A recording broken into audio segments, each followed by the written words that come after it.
Welcome to Behind the Production May Edition, the show that takes you behind the scenes of some of the top churches and production teams across the country to give you a picture into the behind the scenes look and the ins and outs of what they do, but most importantly, the why behind everything we do as ministry techs. If we are meeting for the first time, my name is Chris Pyron, and I am joined today by the best hair in Nashville, Mr. Jordan McMillian. Jordan, how we doing this morning, man? We Or afternoon, are I guess. It's doing, afternoon already, isn't it? honestly, I think it is afternoon. Yeah, I It think it is is. afternoon. 2 It is. o'clock afternoon. Days flying by. It's great, though. It It's truly great. is. Dude, Yeah, I'm thanks super excited everybody to be for doing being another here. one of these with you. This is seriously so good. I'm pumped to be a part of it. Awesome. It seems Awesome. like too long ago we did our first one, honestly. I think we're going to need to turn the frequency up on these. It's taking too long. Yeah, we need to start doing these a lot sooner or a lot shorter intervals for sure. So, well, Jordan and I are on the team at E2I here. The video you just watched had the tagline there, "Uniquely You" at the end. Jordan, you want to talk a little bit about that and what we mean by that? Yeah, so I mean, it really dives into why we exist, right? The birth of E2I came from the understanding of being able to use technology and leverage technology to create an experience for your particular ministry, to bring together your vision and mission and purpose of that ministry, and use technology to really find the right tools and technology for you.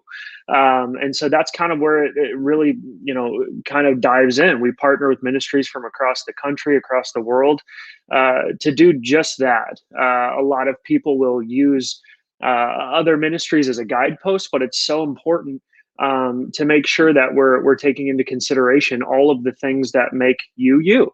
And so how do we amplify that? How do we maximize that? How do we optimize that? And that's something we're really excited to be a part of. And I'm just really excited to be a part of this experience today to really kick this off with the guys at Life.Church.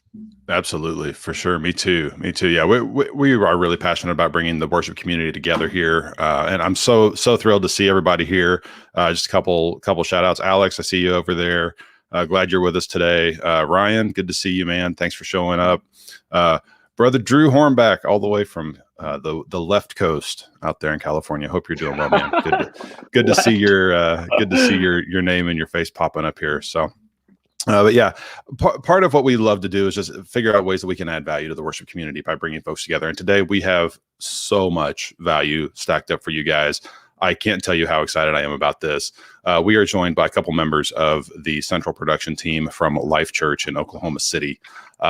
Life.Church, I'm sure you know who they are. If you don't, they are definitely the pioneering ministry in what we know as multi-site church today. Back in the early 2000s, they really set the definition of what a multi-site, multi-campus church model looks like. And over the last 20 years, they've continued to grow that and innovate and find new solutions and ways to create meaningful, engaging, impactful worship experiences for their congregation, not just the in-person congregations who are meeting at the campuses, but also the online campuses as well. And today we are lucky enough to be joined by two gentlemen from the Life.Church team that make it all happen. We've got Mr. Warren Davis and Sam Nafee. Guys, thank you so very much for being here today. How's it going? Hey, what's going on, guys? Glad to be here. Awesome. Good to see you. So, Warren, let's start off with you, man. Tell us a little bit about what's your role at Life.Church. What do you focus on? What do you do there? Sure. At Life.Church, I have the privilege of leading our broadcast support team. And our main focus is maintaining all the infrastructure that makes the weekend happen for multi-site. So from campus to campus video distribution, as well as the back end of like Life.Church Online. So all the video encoding and then transmission on a weekly basis.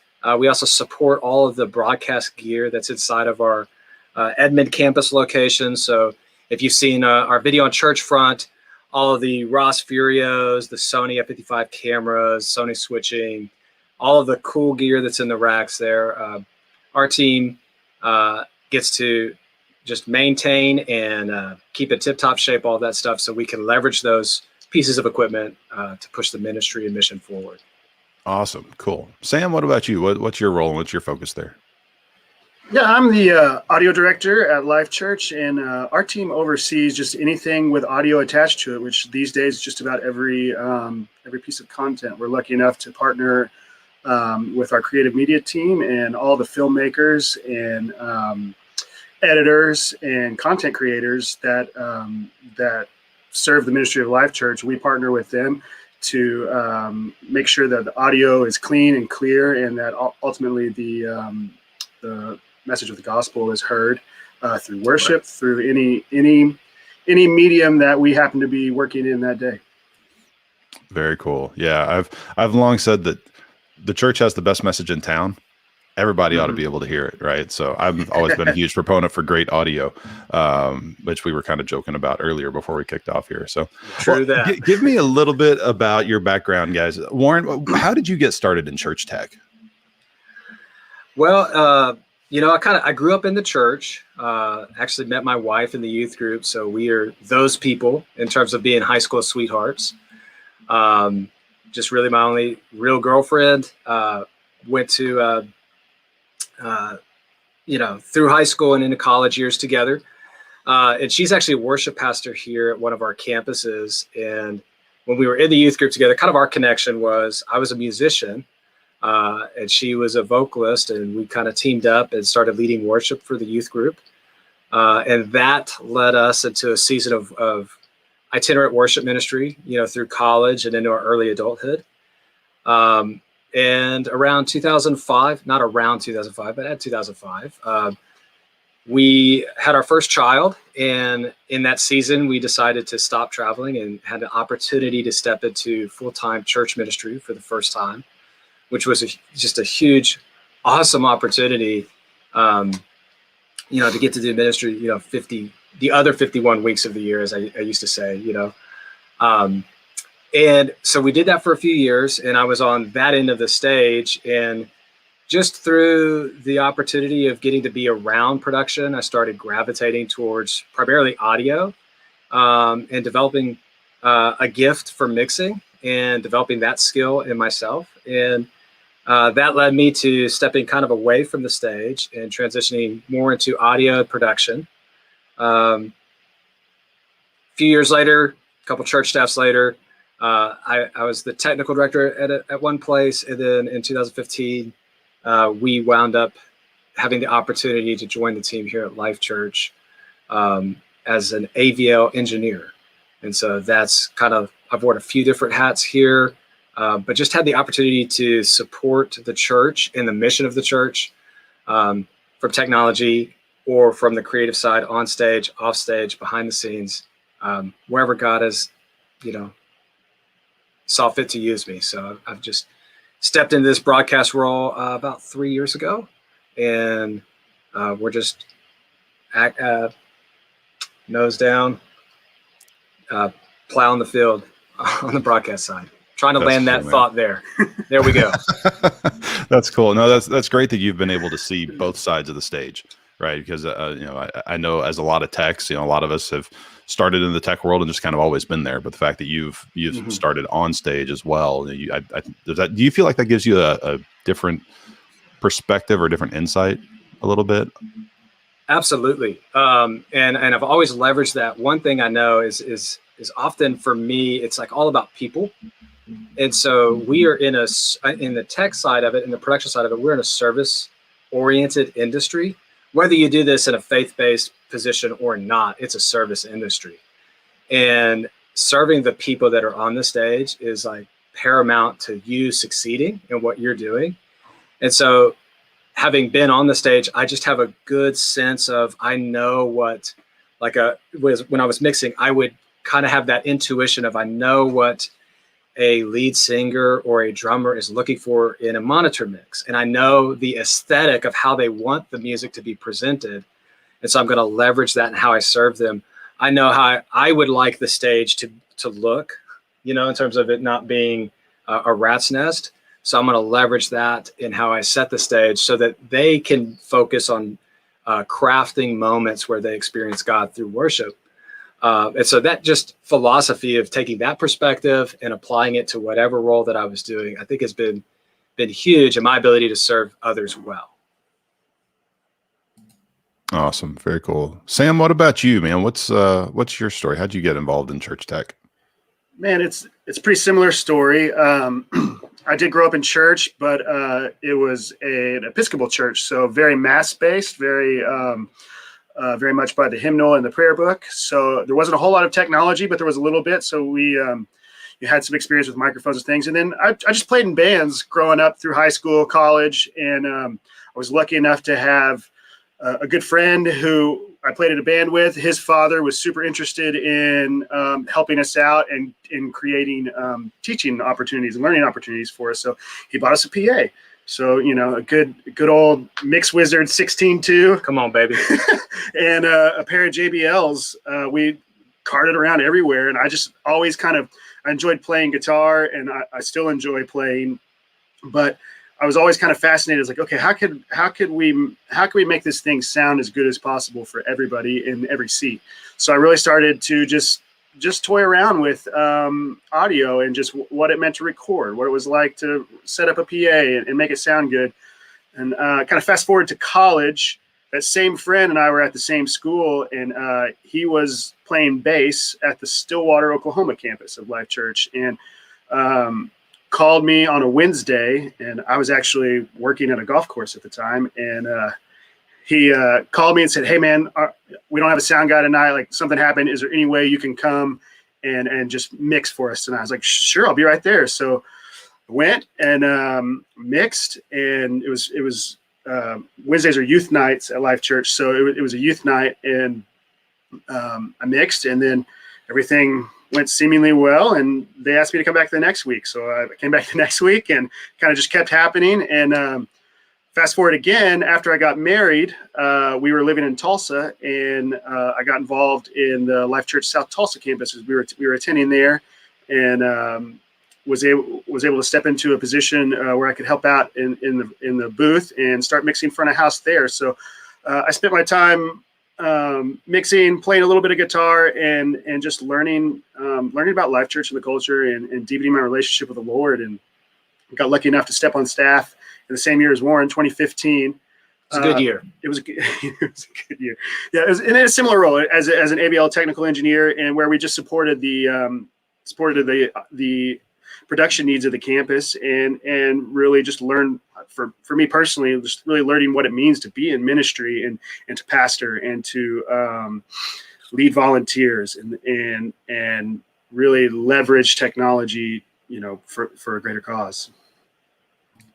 Gotcha. Those are great stories, guys, and I love that you have both been able to use those skills that you've honed over the years to be able to use them in a ministry role like this. This is awesome. Definitely, Life.Church is seen as one of the leaders, if not the leader, when it comes to multi-site churches, right? And video live streaming. You guys were doing it as the normal model for your church well before a lot of other folks were jumping on board, and especially in the last year with folks needing to move that way, especially, right? So having been able to serve at some Life.Church campuses over the years, I've been able to see a little bit of that process, and how things run so smoothly. Give me a little bit of your thoughts on why is it important to have such a well executed and intentional, experience for, again, not just the live, in-person audience, but also for the web campus and the online audience? Sure. Well, I think it all starts with the importance of the message that we're trying to communicate. And so we're not trying to use technology to have the loudest subs or the coolest lasers or the most 4K cameras. All of these are great tools, but they're just vehicles that we get to leverage to communicate the gospel to the hearts and minds of people. And that's the most important message that anybody in this world is going to hear. And we truly believe that. And so that's really where it starts, is if that's our value, then we need to invest appropriately into making sure that we have the right tools to get that in as high quality, distraction-free methodology as possible. So we have one of our kind of axioms here that says we believe excellence honors God and inspires people. And so it's not excellence so that people would look at all the cool tech that we play with. It's excellence because we truly believe it honors God. But we truly also believe that if you're an attender in person or online, that we are honoring you by making sure that it gets to you in as high quality as possible and as practical with minimal distractions. So that's great. That's so cool. Honoring God and honoring people, and the way we use technology for worship is great. So let's talk about a little bit about the operational workflow each week, because obviously to get to that level of execution, what's the line? We strive for perfection and settle for excellence, right? Talk a little bit about the workflow that you guys have for the week leading up to the weekend experiences, as well as an actual service, and what that looks like from a standpoint of getting everybody all on the same page. Sure. Well, I think, every week, one of the things that's paramount to us is not as much gear. It's more process and systems. And so it starts with communication. And so I am in more meetings than I sometimes would care to be. But there's a lot of things that are going back and forth interdepartmentally or between teams, and just making sure that all of our I's are dotted and our T's are crossed, and that we have clear communication across the organization into what we're aiming for that weekend. I think for all of the texts that are online, sometimes technology fails. All tech is fallible, but most of the time that I've had like the crash and burn, it can generally be boiled back to there was a gap in communication or a gap in preparation. And so as much of that as we can stave off during the week, that's where we start by honoring the weekend, is just by doing the work during the week to make sure that everybody knows what we're aiming at, everybody knows what they're accountable for, and what they're bringing to the table for the weekend, so that everything's functional and good to go. And then the weekend is just running the play that we've practiced. We're not winging it and hoping. We've had clear communication and collaboration across teams. So that's kind of where it starts. If the mechanics of that workflow, we'll have a weekly pre-production meeting. We have weekly tests. I challenge our team not to walk out the door on Thursday without every bumper or piece of programming or lighting element already being checked and tested, so that if it crashes and burns on a Saturday, I can look and say, hey, we went through our pre-flight checklist, as it were, and we missed. You said it yourself, Chris. We aim at perfection, but we settle for excellence. So we say excellence is not perfection, but excellence is the absence of negligence. And so during the week, how can we do all the things that are correct so that we're not negligent towards the weekend? And again, that goes back to honoring the attender, either online, in person, or through the lens at one of our multi-site campuses. That's great. You started to talk about the mechanics a little bit of how the weekend works. Give everybody a picture of what is a normal, I guess, for I hate to use that word right now because we've been. Well, I also hate to use the word new normal. Yeah. No, we're not going to use that one. But what does a normal weekend look like at Life.Church? Talk everybody through, because it's one pastor preaching from one location that is then fed to all the satellite campuses, correct? Yeah, that's right. So if you're not familiar with our ministry, definitely follow at Craig Rochelle on all of the socials. And I would definitely encourage, if there's one thing I could probably promote from us, would be Pastor Craig's leadership podcast. It's not technology focused, but for those of you that are ministry and in tech ministry, there is so much truth and wisdom throughout all the episodes that you could apply to leading and loving your people well. And I know it would add value to your ministry. So I'm going to promote that for just a second. Now, back to your question. So on our old normal, so now I'm going to use those terms, but our old normal, Pastor Craig would be the primary communicator, and he would preach from 2019 on. He would preach out of our Edmond campus location. So that is our new broadcast facility that we opened in July of 2019. So we're coming up on 2 years. And he would preach a message Saturday night at 4:00, and then twice at 10 a.m. on Sunday morning and 11:30 a.m. on Sunday morning. So 3 times total for a weekend. Then he would select which one of those runs that he felt man, I really nailed the 10. And that would kind of become our message for the remainder of the weekend. And that would live on an archive. Get swapped out at church. Yeah, online. get swapped out on Life.Church online. And so that was kind of our rhythm. When we went into the pandemic, obviously churches were still deemed essential, but we weren't meeting. And so we got into a season of pre-producing messages, having sermon tapings during the week. And as we've slowly opened up, we've actually kind of kept that rhythm. We had Pastor Craig preach live last weekend, but that was the first time in a little bit that we hadn't had a message that was pre-produced or captured earlier. And what we found is that gives us a little bit of more flexibility in post-production. We launched Saturday with that message already going to YouTube. So it's already accumulating those metrics. For clarity too, you're saying when we pre-record, a lot of times it's earlier that week as well. Yeah. It's not super. So as an example, tonight we're actually filming 2 messages with Pastor Craig at 7:00 at the Edmond campus. One will be this weekend. And one is for this weekend, and one is for the next weekend. So I may be going out on a rabbit trail here, but Chris, to answer the first question, we'll have one communicator that goes for all 36 going on 100 locations, and also Life.Church online. And so that all the vision and communication is singular. And it starts with Pastor Craig or those that we bring in to share the stage with him throughout the year. Gotcha. Cool. How do you pull off timing across all the different campuses? Is there a way for them to play back locally when they're ready for the sermon? Because everybody does live worship with their own band at each of the 36, almost 100 campuses, right? Yeah. So on that end of it, what we do is we'll transmit our master broadcast clock from Edmond. And we right now use an internet stream. And so there's a specific latency, and it's around 12, 13 seconds. And so we'll transmit time of day through our internet stream to all of the multi-sites.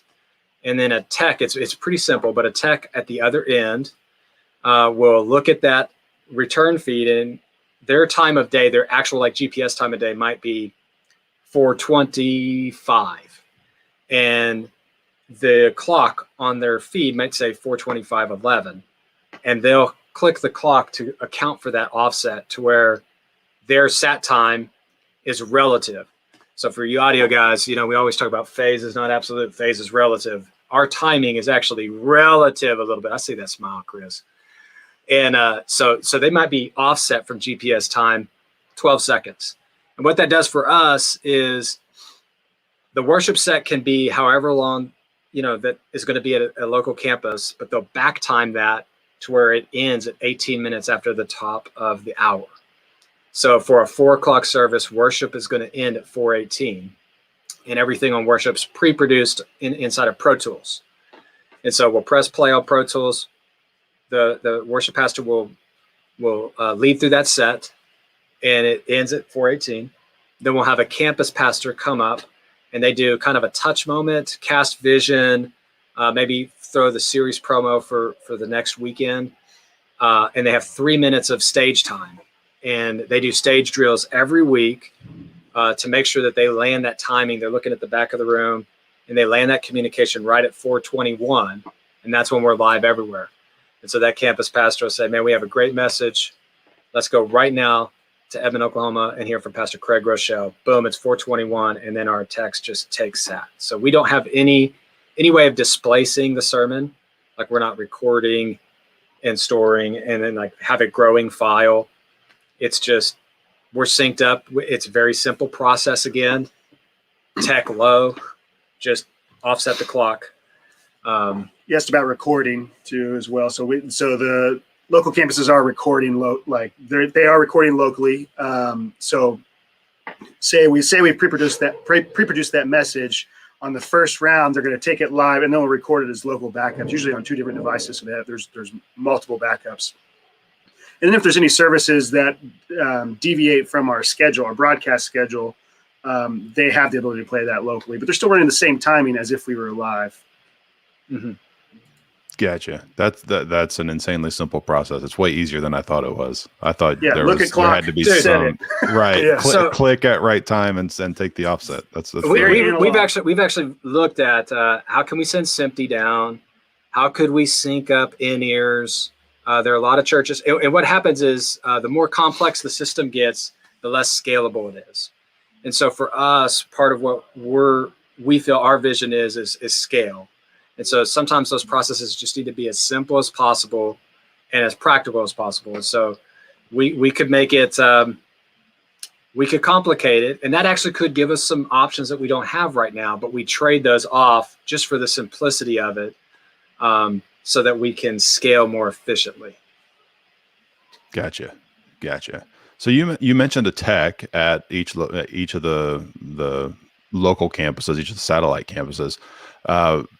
Talk to me a little bit about the overall structure with staff, volunteers, techs, and all of that. You know, I know you, Warren, and Sam. I know you too. You're both kind of big on the mantra of it's not the gear, it's the people behind it, right? 1,000.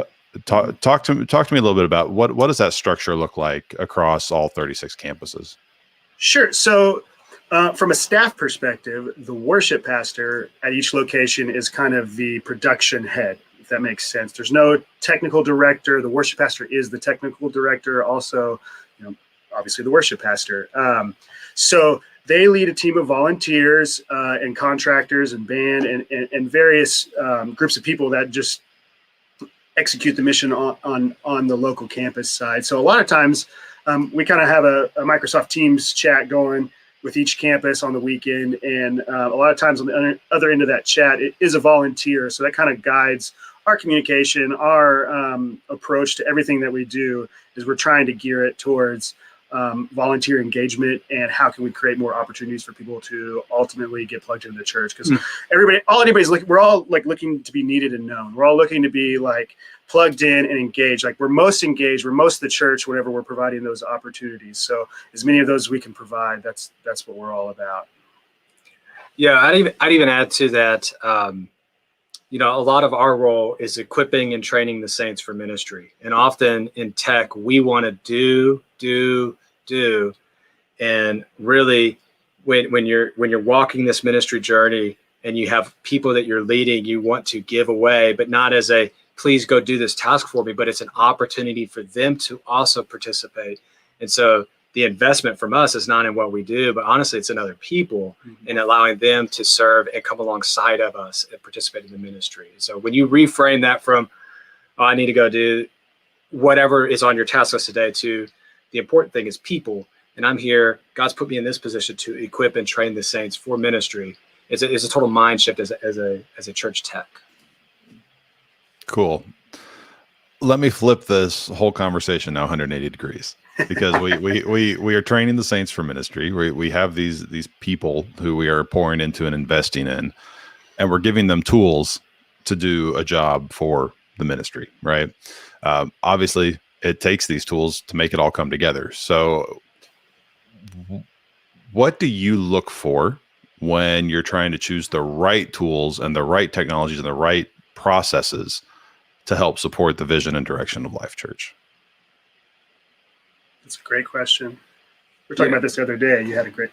Yeah, I mean, I think a lot of it goes back to first, like simplicity and scalability. Simple is always better than complex. And then what is scalable? In terms of people, there's everybody's at a different spot in their journey and in their faith journey. Some people are even in our doors and they're anti-faith, and maybe their only connection to the church is operating the lights or the piece of gear. So it's hard to like establish like, here's my mandate and this is where I want them to be in their walk with Christ, because they may not even be there yet. And what we don't want to do is create a barrier or a bar for somebody to experience the truth and love of God in community with others. But ultimately, like, you want somebody that is passionate. Like, you can't replace passion. You want somebody that is teachable and coachable, because at some level, all of us are teachable and coachable. And we all had like a starting point in our journey in terms of developing our soft skills for the ministry, and, you know, our relationship with Christ is constantly growing and evolving. But just, I'm a big believer in that God crosses people into your path for a reason, and God brings you the right people at the right time. And so I think just having the eyes to see, and then the heart to step into leading and pastoring and developing and investing in people. So in terms of like, what's the right person? I'd love persons with, oh gosh, I mean, I'd love Lee Fields as a volunteer to mix at all of our campuses. That exists, but it's the exception to the rule. It's not the rule. And so sometimes it's taking the people that you have and that God's put in front of you, and then helping them discover their passion and walking the journey with them. So In terms of gear, we look at the problem we're trying to solve first. And we're not going to let a piece of gear dictate how something's going to go. We're going to dictate the piece of gear for how we want it to go. And a lot of how we make that decision is exactly what Warren's talking about. It's just the why, the scalability, and things like that. So when we do select a piece of gear, we want it to serve a function. We want it to do it well. We want it to be reliable. But, you know, we also want it to be affordable. We want it to be, again, reliable. I know I just said that, but just like, yeah. But also affordable is not cheap. Right. Cheap things cost a lot of money. And so like we're all leading different ministries, and your ministry budget may be different than what ours is. And you may think, oh man, well, I can't afford X, Y, Z. And so I'm not trying to promote like the highest end gear. But at the same time, I would encourage everybody to invest. We don't think, like Pastor Craig says this, we don't spend resources, we invest resources. And I would encourage everybody, if you're stewarding a tech budget, to invest it into the best equipment that you can afford. And that's practical for your ministry. Because again, it ties back to that why of we're carrying the gospel message, and we don't need things that are not reliable, or that are, you know, if we can set ourselves up with the best possible infrastructure, then it's only making our ministry more effective and more impactful. And that's what we're here for. And so don't hear like affordable is cheap. But sometimes you just, sometimes no purchase is better than True. You know, any purchase. We've done that a lot of times. Yeah. You know, wait and God gives you more resources, and then you make the right purchase a little bit later down the road. But I also believe the approach just trumps the tools. And so taking the tools you have with the right approach and the right mindset, I think God blesses that too. Absolutely, he does, for sure. And I love the comment you made about holding off on making a purchase today, because I would much rather wait and buy 4 of the right thing later on down the road than to buy 4 of the wrong thing today, because that's what I can afford. Sure. Right. Yep. Hold on to those resources just a little bit longer, sock it away, let that grow, and then buy the right thing in another 4 to 6 months. Right. So, Well, cool. We started to touch on this a little bit ago, but 2020 was the year that it was. It got weird. It got different for everybody. It even got different for you guys, even though you've been doing this multi-site live or online campuses in addition to, all the live campuses for 20 years now. How through that have you guys been able to continue to create and cultivate like engaging experiences for those who are joining on the church online platform?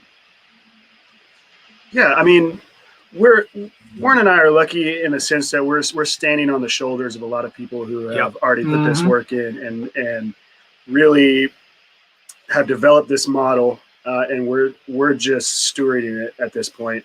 So we really value just what is going to be the most engaging, what is going to minimize distractions, and what is going to ultimately again, it all goes back to the main thing. Like we want to keep the main thing, and the main thing is the gospel. The main thing is Jesus. So we're just anything we can do to make sure that we're out of the way, and that gear is out of the way, and that the even down to the programming is put together in a way that is keeps somebody engaged online, because we all know how kind of that the attention span can be, especially in a video format online. A lot of people are watching things at 1.5 times speed, 2 times speed. So just really making sure that we're keeping people engaged and just being thoughtful in that regard. What I know is that for those of you who didn't attend this live and you're watching it later, it's definitely on 1x speed, because you're not speeding through this content. This is because but this is good there stuff, man. You got to chew on every bit of it. There's no reason to 1.5x this. Don't know. Absolutely. But I would say, how do we make that experience as engaging as possible? One of the shifts we've made in the past year and a half, actually coming from Edmond, is we were at one point pre-recording all of our worship sets, and we would cycle them through. So we might have what we would call a church online shoot, and that would last for an entire day, where we might film 15 songs. Yeah. And then they would all go into a song bank, and then a week, any given week, we might say, okay, we want this from this, and we want this from this, and kind of load them in playlist format. And that worship set was executed with like a very, very high production value, but sometimes maybe it wasn't like cohesive and or current. Oftentimes you would see one of our worship pastors, and from song 2 to 3, his hairstyle would change, and you're just like, hey, that was how do we do that? So so we transitioned into we still want the production value to be super high, but we want that worship set to be like really happening now, and so our what we call our Life.Church online team kind of transitioned into, we take the worship live on Saturday at 4 p.m. And record it, mix it down, and we add that as a part of our Life.Church online package. And it just, to me, it's not a tangible thing, but it just, when we're trying to communicate through the lens, you already have this barrier. And so to be as authentic and real as possible, I just felt like there was a step that, not that we weren't before, but it just took it to a different level. And then we're very intentional, our Life.Church online team is, with like the communication pieces. We mentioned that pastoral touch moment that happens at the campuses. That moment also happens at Life.Church online. And so we want that experience to be consistent, even though you're on a digital platform. We still value as an attender. We have a Life.Church online pastor that's trying to make a relational connection with you. We had a huge uptick in 2020, especially during the quarantine, of staffers engaging on the Life.Church online chat, and just trying to make people feel like, hey, we're worshiping with you. We're all in this thing together. We're engaging too. We even crashed our own platform a couple times to where we would have like, hey, everybody from the South OKC campus, you're going to attend Life.Church online at 8:30 a.m. on Sunday.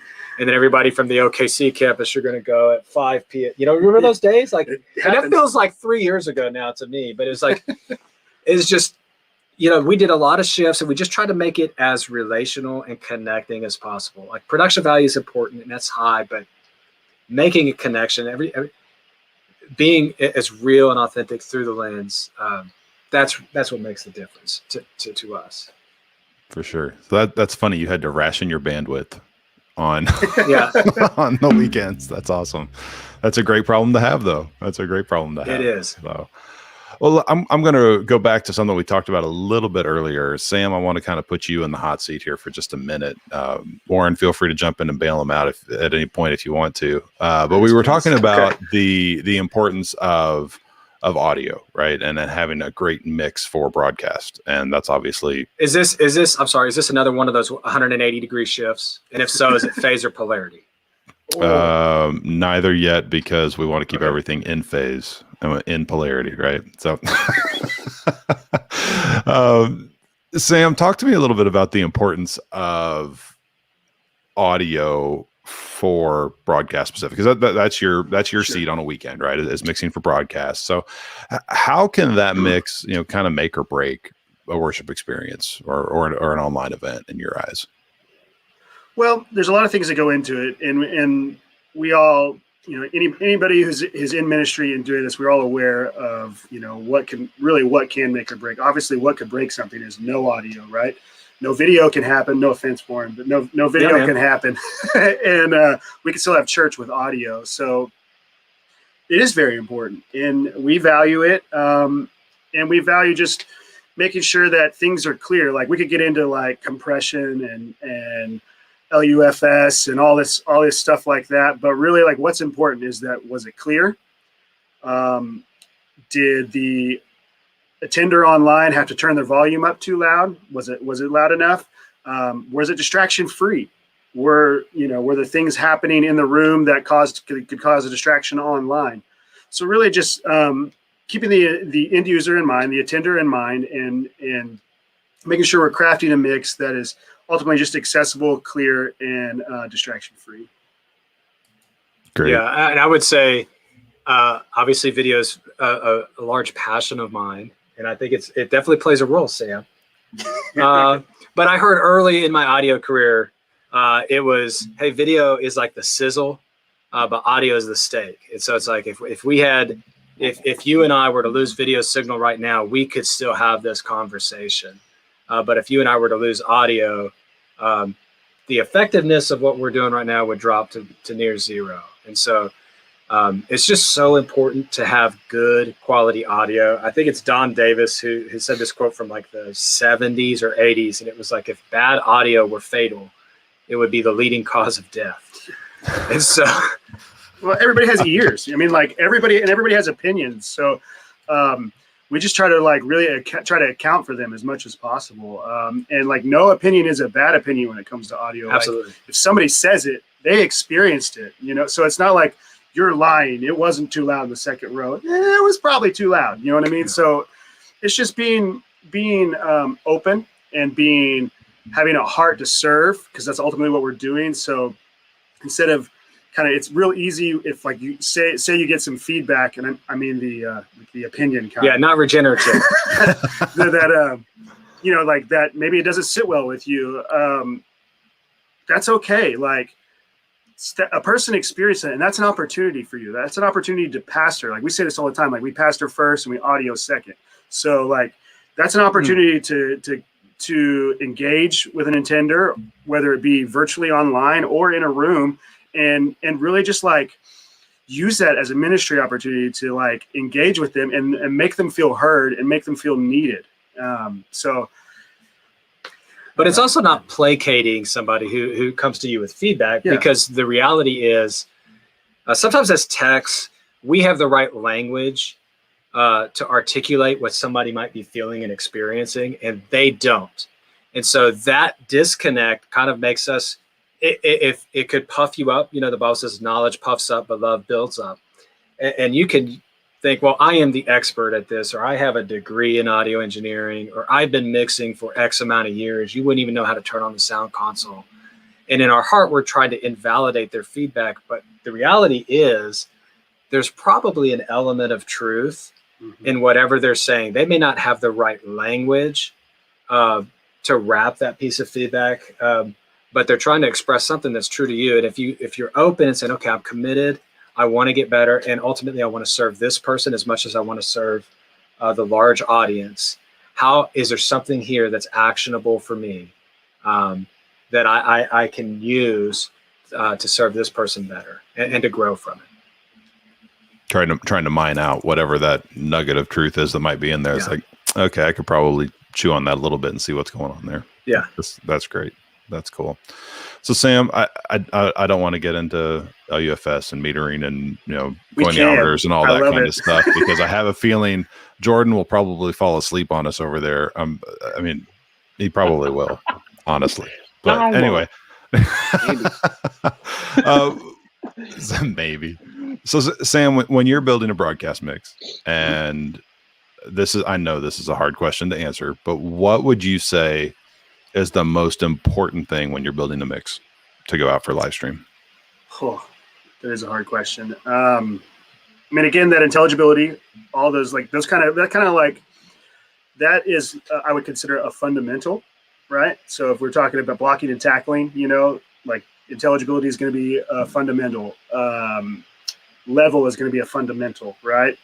The compression techniques are going to be a fundamental. I think one thing that's kind of like the finishing salt, if you will, the salt bay on the steak. On the steak is really like just a solid crowd mic can really make a big difference, especially when you're viewing something through a screen and through a lens, and there's you see that it maybe is in 2D, but you see the space that whatever you're experiencing is occurring in.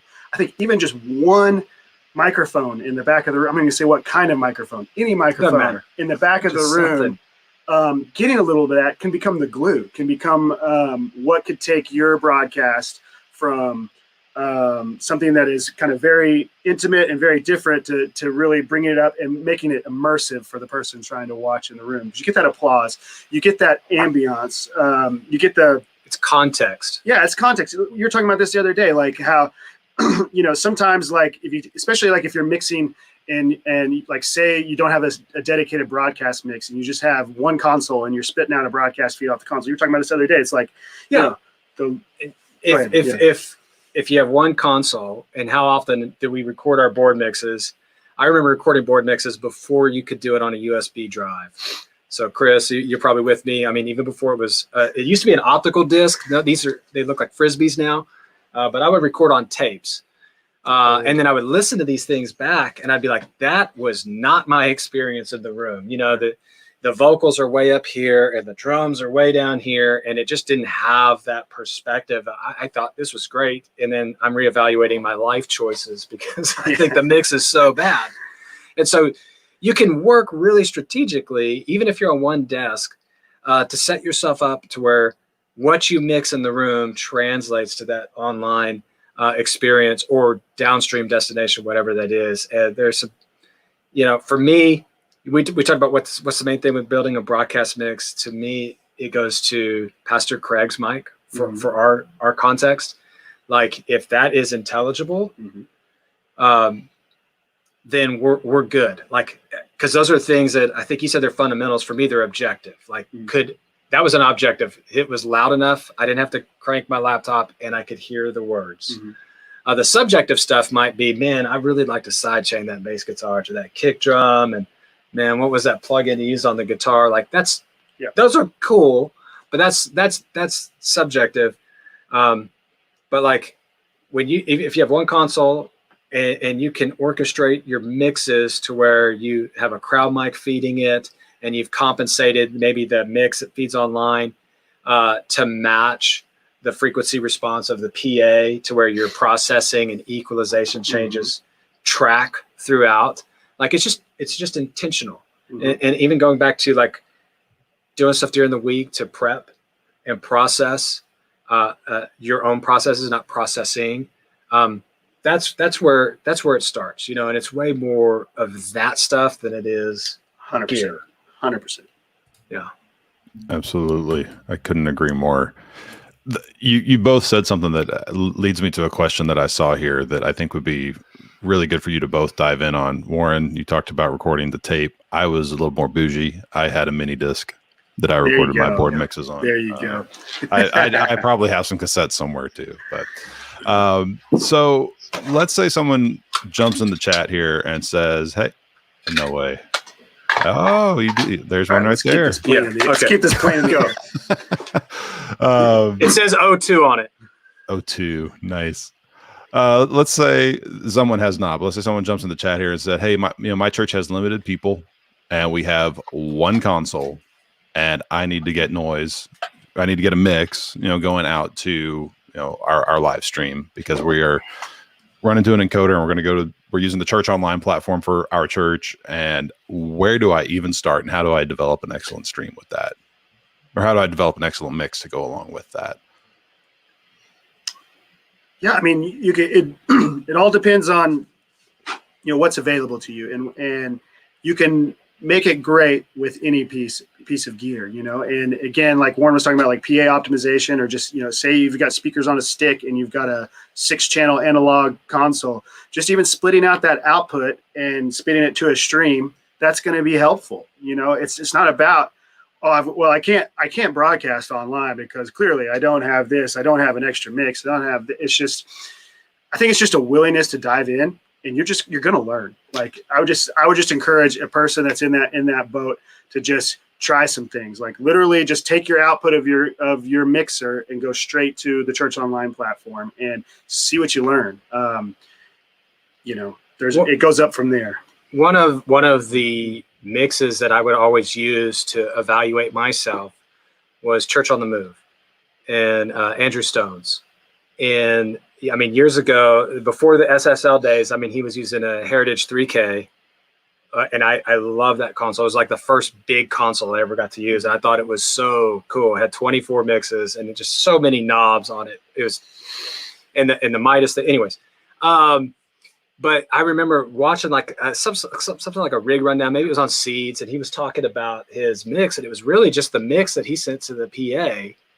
That was the output of his thing. Mm-hmm. And it is an analog desk that, you could have for 10 grand. That may be an enormous number to some people, but when we're talking digital console world, I mean, it was very, very practical. You could pick that up on a used market, and he sent that to like a TC DV Max, just for some finalization. Yeah.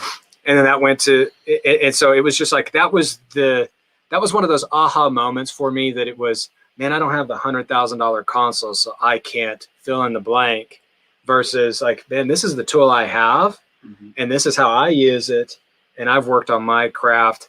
One of the things I also took away from that from that video was what they value, and so he did use like some creative mixes, or maybe to drive the PA as well, but like everything, even though they had all those mixes, like all the ears were mono, and so I think of like, if you value your online audience, maybe there's a conversation.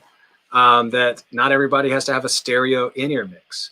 I remember the days of playing where it was like the entire band, the 5-piece band shared 2 wedges on the same mix, and somehow we made it work. And we've gone into this like area where everybody doesn't have Wi-Fi is down. My click is 0.7 dB too loud. Fix it. Yeah. Not that we're bitter. We're not bitter. This has never happened to us.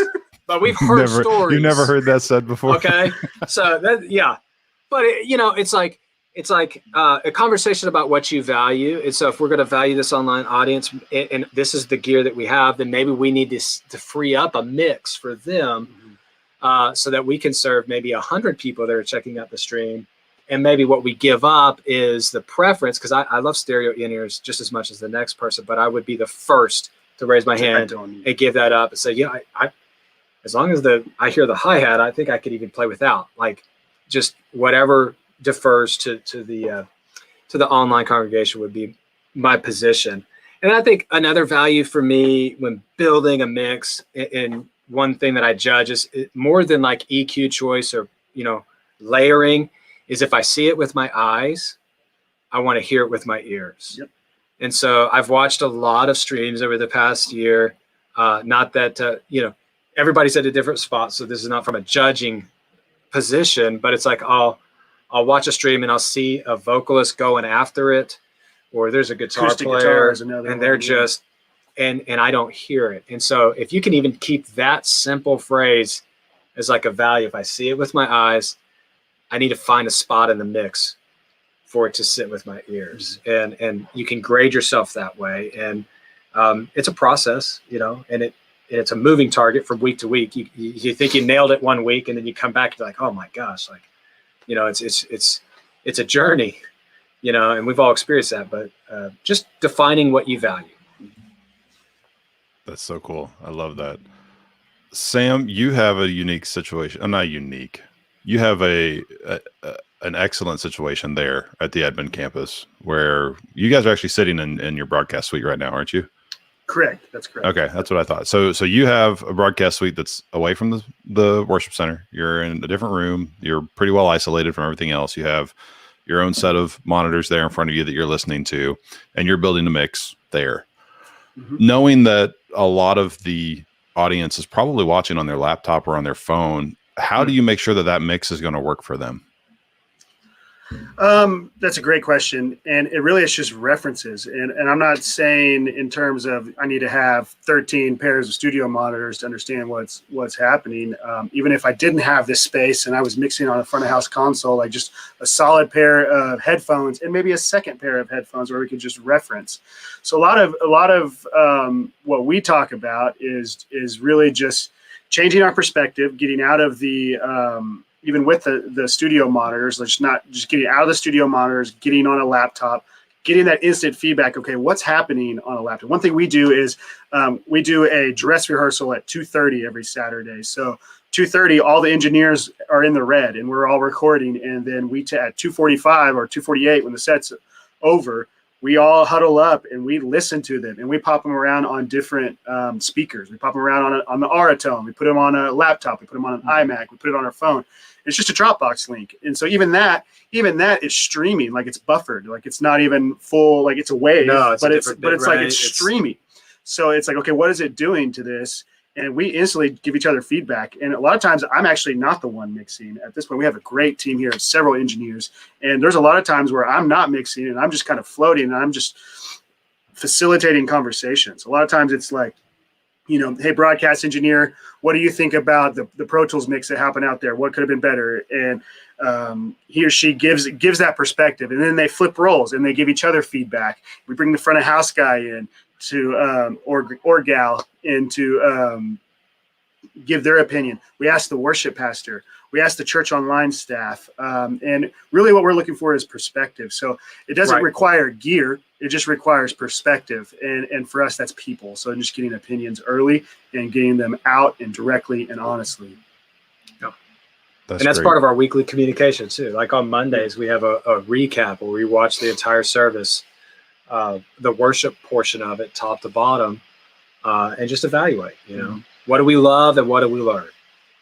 You could do that with yourself. I mean, you could do that you could do that anytime. So I remember mixing front of house and recording to a USB stick. And after every service, in Life.Church, we do a lot of services. At least we used to in a lot of places before all this. But sure.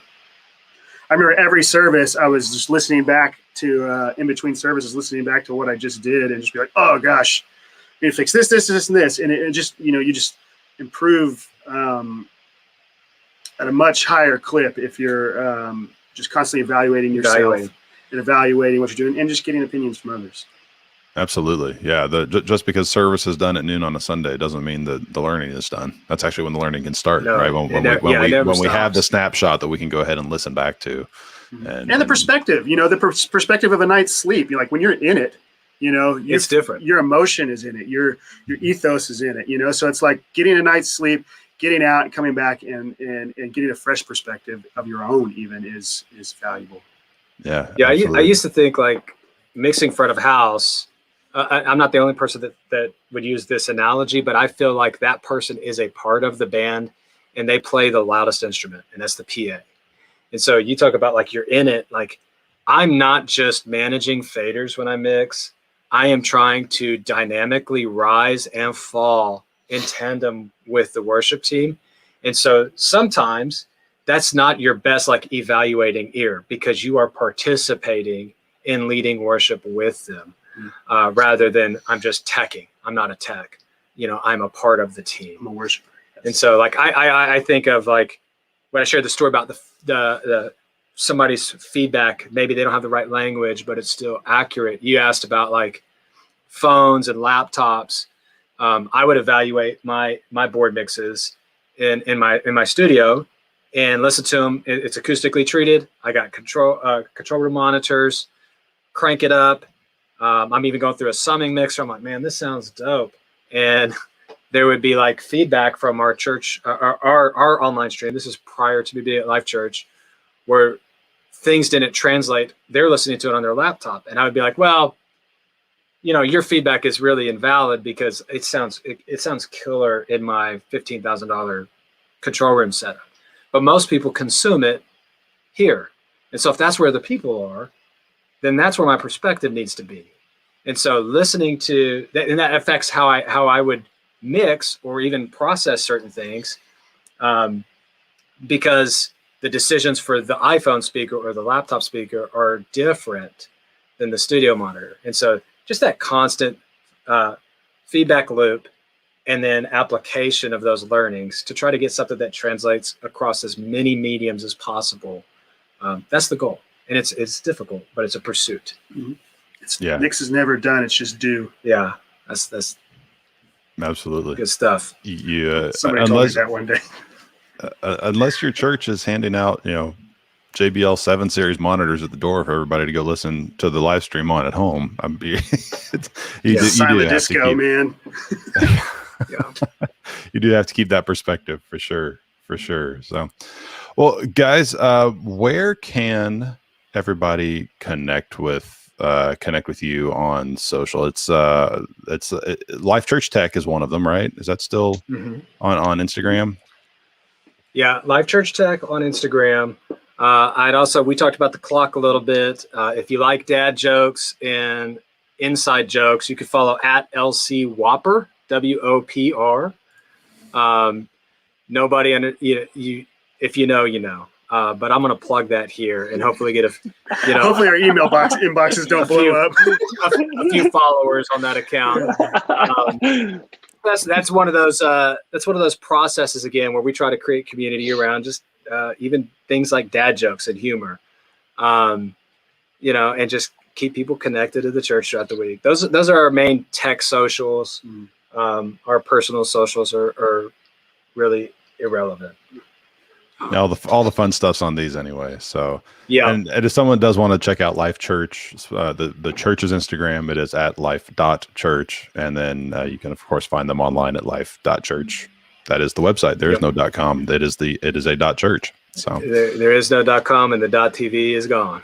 And the .tv is gone. That was the name of yesterday. Now is the YouTube is still Life.Church TV, is it not? Perhaps. I think so. I think we can't change it, but people above us would have to answer those questions. So fair enough. We are on the YouTubes. On and the MySpaces. MySpaces, yeah. And the MySpaces. MySpace. Oh goodness. Find me on Zanga. There it is. You realize that I'm looking at who is in the comments and who's actually viewing right now, and those were probably lost on half the people in here. I know. It's so funny. Half of my teaching illustrations are from 80s movies, and when like tech volunteers that I would lead, they started glazing over. I was like, you've not seen, now everybody's now seen the Karate Kid, but 10 years ago I was like, what are you talking about? I'm like, okay, never mind. We're getting up there. For sure. Well, guys, thanks so much for answering these questions for me here. I've totally enjoyed this. Jordan, what do you have, man? What's up? Guys, I think that I just want to say thank you. And I say that with a lot of different folds in that. I think that a lot of people can get caught up in the what's about what we do and the pieces of gear and the products and the things like this. And what I want to emphasize here and what I really want to say thank you for is the fact that your guys' heart is unbelievable. And I think that Life.Church should be very, very blessed to have you guys where you're at. And the reason for that, if you're told that, then that's great. But I've been kind of in the corner, just chilling out, listening here. And the investment of your time, it's not around a certain particular product. It's not around, well, we got this, so now we can do this and all of this stuff. It happens as a byproduct of the vision of your ministry and what Pastor Craig has, set out for you guys to do. And what's really cool about it is hearing that it's all about the people. It's just, the reason that I'm taken back by that right now is the fact that I just don't hear it enough. And to be reminded, even, with me being in the position at E2I and what I do here and stuff like that, it's just really nice to go back to really that bold why. Why are we doing what we're doing? And, the how we achieve it is another story and all of that stuff. The what and what we choose to do that is another story. But the why is the heart of what we do. And so I want to say thank you for one, taking the time to be with us, and two, expressing that it's not always just about the gear. It's not always about whether it's expensive or cheap or whatever it is, that it is about the heart and the why behind what we're doing, and, you know, the operational workflow behind everything, and how you guys are investing in people. And I mean, we all know that even as techs and things like that, like when we're behind something that we're unfamiliar of how to use it or what to do, it can be really intimidating. Taking and investing time in the training and making sure that a volunteer or even a staff member's time is valued, because they're investing their time, you know, they're investing their time, and it should be valued. And what better way to train somebody and to teach somebody and direct somebody on that constantly moving ship? What better thing to do than invest time so that they feel ultimately more comfortable and can really be a part of that worship experience, as you were saying, as opposed to sweating bullets back there trying to do everything that, you know, someone else has done or someone that they know has done or whatever. Like, what better way to invest in people, to invest time and you know, valuable information so that someone can actually let loose, and have a worship experience themselves. So all of that, like I said, I've been kind of sitting back here. I know Pyron has taken the brunt of this and kind of moved the questions and everything like that. I've just been kind of jaw on the floor this whole time, guys. And I just really, really do appreciate you and your investment to Life.Church, your investment to the kingdom, your investment to like-minded ministries across the country who look at you as a guidepost, because I know your hearts.